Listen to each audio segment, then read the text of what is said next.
ಕುಮಾರಸ್ವಾಮಿ ಅವರನ್ನ ಕರಿಯ ಎಂಬುದಾಗಿ ಕರೆದಿರುವ ಬಗ್ಗೆ ಸಚಿವ ಜಮೀರ್ ಅಹಮದ್ ಅವರು ಮತ್ತೆ ತೇಪೆ ಕಾರ್ಯಕ್ಕೆ ಮುಂದಾಗಿದ್ದಾರೆ. ಮಂಗಳೂರಿನಲ್ಲಿ ಸುದ್ದಿಗೋಷ್ಠಿಯಲ್ಲಿ ಮಾತನಾಡಿದ ಅವರು, ಕುಮಾರಸ್ವಾಮಿ ಅವರೊಂದಿಗಿನ ಸಲಿಗೆಯಿಂದ ಈ ಬಗ್ಗೆ ಮಾತನಾಡಿದ್ದೇನೆ ಎಂದರು. ನಾನು ದೇವೇಗೌಡ ಕುಟುಂಬವನ್ನ ಖರೀದಿ ಮಾಡುತ್ತೇನೆ ಎಂದು ಎಲ್ಲಿಯೂ ಹೇಳಿಲ್ಲ. ಕುಮಾರಸ್ವಾಮಿ ಅವರು ಮುಸ್ಲಿಂ ಮತ ನನಗೆ ಬೇಕಿಲ್ಲ ಅಂತ ಹೇಳಿದ್ದಾರೆ. ಈ ಹಿನ್ನೆಲೆಯಲ್ಲಿ ನಾನು ಈ ಹೇಳಿಕೆಯನ್ನ ನೀಡಿದ್ದೇನೆ.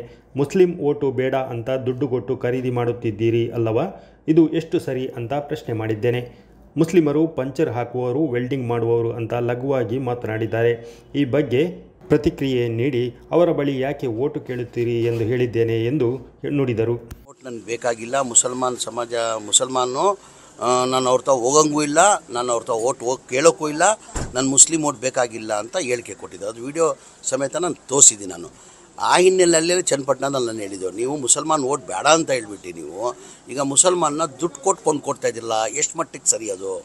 ಏನು ತಿಳ್ಕೊಂಡಿದ್ದೀರಾ ಮುಸಲ್ಮಾನ್? ನೆನ್ನೆ ಅವ್ರು ಹೇಳಿದ್ದಾರೆ, ಮುಸಲ್ಮಾನ್ ಪಂಚರ್ ಹಾಕೋರು, ವೆಲ್ಡಿಂಗ್ ಮಾಡೋರು ಅಂತ ಇಲ್ಲಿ ಲಘುವಾಗಿ ಮಾತಾಡಿದ್ದಾರೆ ಮುಸಲ್ಮಾನ್ ಸಮಾಜ ಬಗ್ಗೆ. ಅದು ಪಂಚರ್ ಹಾಕೋರು, ವೆಲ್ಡಿಂಗ್ ಮಾಡೋರು ಅಥವಾ ಏನಿಗೆ ಹೋಗ್ರಿ ಮತ ಕೇಳ್ತೀರಾ ನೀವು? ಅದು ನನ್ನ ಪ್ರಶ್ನೆ. ಇದೇ ಸಂದರ್ಭ ಲೋಕಾಯುಕ್ತ ನೋಟಿಸ್ ಬಂದಿರುವ ಬಗ್ಗೆ ನನಗೇನು ಗೊತ್ತಿಲ್ಲ.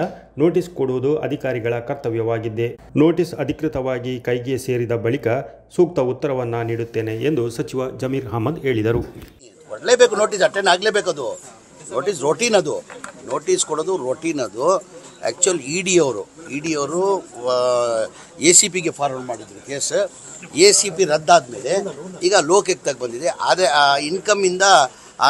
ಇನ್ಕಮಿಂದ ಆದಾಯ ಜಾಸ್ತಿ ಅಂತ ಹೇಳ್ಬಿಟ್ಟು ಅದು ನಡೀತಾ ಇದೆ, ಲೋಕಾಯುಕ್ತದಲ್ಲಿ ನಡೀತಾ. ನೋಟಿಸ್ ಬಂದಿರೋದು ಗೊತ್ತಿಲ್ಲ ನನಗೆ.